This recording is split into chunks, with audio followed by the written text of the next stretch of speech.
Historia territorial de Guatemala. Caso Belice. El objeto de este vídeo es informar a los guatemaltecos para que conozcan la historia de Belice, y sus derechos respecto a este territorio. En el siglo XVII, Centroamérica se encontraba gobernado bajo la corona española. Este gran territorio fue denominado Reino de Guatemala. Abarcaba desde parte del actual Chiapas, México, hasta una pequeña porción del actual Panamá. Colindaba al norte con México y al sur con Panamá, conformado por una gran masa continental con selvas vírgenes y montañas, innumerables islas y cayos, y hasta una de las barreras coralinas más grandes del mundo. Comprendía una superficie de más de 545.000 kilómetros cuadrados con más de 4.500 kilómetros lineales de costas continentales. Pero este inmenso y rico territorio, pronto se vería desintegrado y diezmado por la codicia y prepotencia de otras naciones. Durante la segunda mitad del siglo XVIII, en 1783, la corona española concede a la corona inglesa parte de sus territorios, de lo que hoy es Belice. Esta concesión fue un negocio entre coronas, que permitía a Inglaterra únicamente talar el palo de tinte en un área de aproximadamente 4.800 kilómetros cuadrados y 240 kilómetros lineales de costas. Los límites eran, del río Hondo, al río Belice. Pero la concesión no incluía derecho adicional alguno sobre dicho territorio. Y tampoco incluía el mar territorial ni la plataforma continental. La segunda concesión para la explotación del palo de tinte se concreta 3 años después, en 1786. Para esta concesión se adiciona al área anterior 1883 kilómetros cuadrados y aproximadamente 15 kilómetros lineales de costas. Esta vez los límites eran, del río Belice, al río Sibún. Es importante subrayar que estas concesiones no conferían a Inglaterra soberanía alguna sobre estos territorios. Únicamente permitía extraer palo de tinte. El 15 de septiembre de 1821, Guatemala proclama su independencia, y con ella, se desliga del dominio español. Pero también hereda las concesiones otorgadas a Inglaterra para la explotación del palo de tinte en los territorios de Belice. Para entonces, Guatemala había sufrido la independencia de Chiapas, que decidió integrarse al territorio mexicano, y se había despertado la codicia de México por el territorio guatemalteco, así que en 1826, Inglaterra y México firman un tratado de amistad, comercio y navegación, en el que acordaron asuntos de límites entre Belice y México, sin tomar en cuenta a Guatemala. Ambos países, México e Inglaterra, salieron grandemente beneficiados con este tratado, y Guatemala empieza a ser mutilada por medio de la prepotencia y el abuso. En 1841, con la disolución de la Federación Centroamericana, Guatemala queda conformada con una extensión de más de 162.000 kilómetros cuadrados de superficie continental, más de 1.040 kilómetros lineales de costas, innumerables y valiosísimas riquezas naturales e islas, lo que despertaría la codicia de las naciones que posteriormente depredarían sin piedad el territorio guatemalteco, mutilándolo con todo tipo de fuerzas ajenas a la justicia.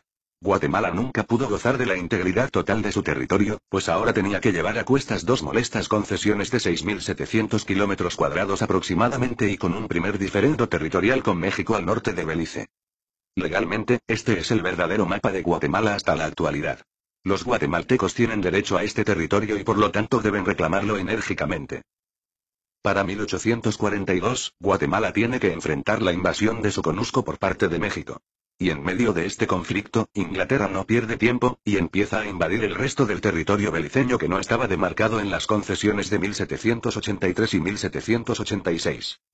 En 1850 el gobierno de Guatemala emite el decreto número 49, que reivindicaba sus derechos territoriales sobre Belice y reconocía a Inglaterra las concesiones para la explotación del palo de tinte que llegaban hasta el río Sibún, y ni un centímetro más al sur. Sin embargo, Inglaterra había ocupado ya de hecho, el territorio comprendido entre el río Sibún y el río Sarstún, sin ningún título legítimo. En 1852 Inglaterra consideraba a Belice ya no como un establecimiento para corte de palo de tinte, sino como su colonia más productiva del continente americano. En 1859, Guatemala e Inglaterra firmaron el Tratado de Límites Aycinena-Uaik, ratificado por el gobierno de Guatemala el 1 de mayo de ese mismo año, al día siguiente de haberse firmado. En el artículo 7, o cláusula compensatoria de dicho tratado, Inglaterra se comprometía a la construcción de una carretera entre la capital de Guatemala y Belice para establecer una comunicación directa. Los pronósticos fueron exactos. Inglaterra jamás cumplió con su parte del trato. Todo se hizo al estilo inglés. Con engaño, descaro, abuso y fuerza. Con una ausencia total del honor. Y para agravar aún más las cosas, durante la firma del tratado, nadie pudo defender adecuadamente el límite poniente de Belice, permitiendo que se apoderaran de 4.600 kilómetros cuadrados adicionales. En total, Inglaterra se había apoderado de más de 22.000 kilómetros cuadrados, 15.300 kilómetros cuadrados más del área de las concesiones originales que eran solo de 6.700 kilómetros cuadrados. Y tampoco se reclamaron las islas, que quedaban claramente fuera del territorio concedido. Durante el régimen liberal, Guatemala reclamó a Inglaterra lo referente al Tratado 1859, alegando que aún estaba vigente dicho tratado, puesto que no habían cumplido con su parte del mismo. Guatemala propuso un arbitraje internacional, pero Inglaterra rechazó la propuesta, declarándose exonerados de todo compromiso con la República de Guatemala. La única reacción guatemalteca fue presentarle a Inglaterra en 1884 una enérgica protesta por la ocupación de hecho que los ingleses mantenían en todo el territorio de Belice. En la década de 1880 los recursos forestales en todo Belice estaban casi agotados, pero los ingleses continuaban comerciando la caoba que extraían ilícitamente de Quintana Roo y del Petén.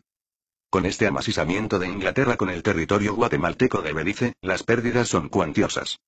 Belice cuenta con más de 22.000 kilómetros cuadrados de superficie y más de 370 kilómetros de costas atlánticas. Cuenta también con gran cantidad de islas y la segunda barrera coralina más grande del mundo. Con la ruta Maya y un gran potencial turístico. Recursos pesqueros. Potencial petrolífero y gasífero. Potencial minero y recursos forestales. Ofertas hechas por el gobierno británico a Guatemala.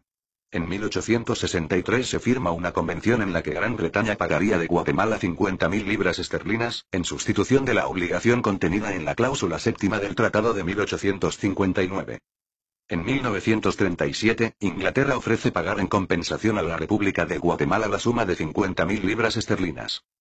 En 1991, Inglaterra ofrece aportar 22.5 millones de libras esterlinas, aproximadamente 36.4 millones de dólares de los Estados Unidos de América, luego de conocer el reconocimiento ilegal que hizo el gobierno del presidente Jorge Serrano Elías de la independencia de Belice. En 1997, el embajador inglés en Guatemala hace una oferta de 15 millones de libras esterlinas, aproximadamente 24 millones de dólares de los Estados Unidos de América, sujeto al arreglo del diferendo territorial con Belice. Inglaterra sabe que su permanencia en el territorio guatemalteco de Belice es ilegal, y por eso se han visto tantas ofertas hechas a Guatemala. Pero todavía hay remedio. Solo es de seguir las enseñanzas de la historia. Recordemos que en 1957, Egipto, que era solo un pequeño país, se opuso a Inglaterra, Francia e Israel, y finalmente consiguió retomar el canal de Suez. Siguiendo el ejemplo de Egipto, Panamá logró sacar a Estados Unidos de su canal y finalmente retomar su territorio en 1999, a pesar del Tratado de 1903, que le concedía a esa nación, tierras, aguas y otros derechos, para construir, operar y defender el canal de Panamá, a perpetuidad. Ahora es el turno de Guatemala, para actuar como una unidad, sin miedos, con entereza y convicción. El primer paso será el 6 de octubre de 2013, cuando se realizará una consulta popular, para que el pueblo dé su aprobación para llevar el caso Belice ante la Corte Internacional de Justicia, La Haya, donde el caso será minuciosamente examinado por 15 magistrados de diversas nacionalidades, que deberán dictaminar imparcialmente respecto a este diferendo. Guatemala puede recuperar su territorio, o en compensación, recibir una indemnización justa, probablemente a perpetuidad, que ayudará enormemente a la economía de esta nación. Ayude a la difusión de esta información.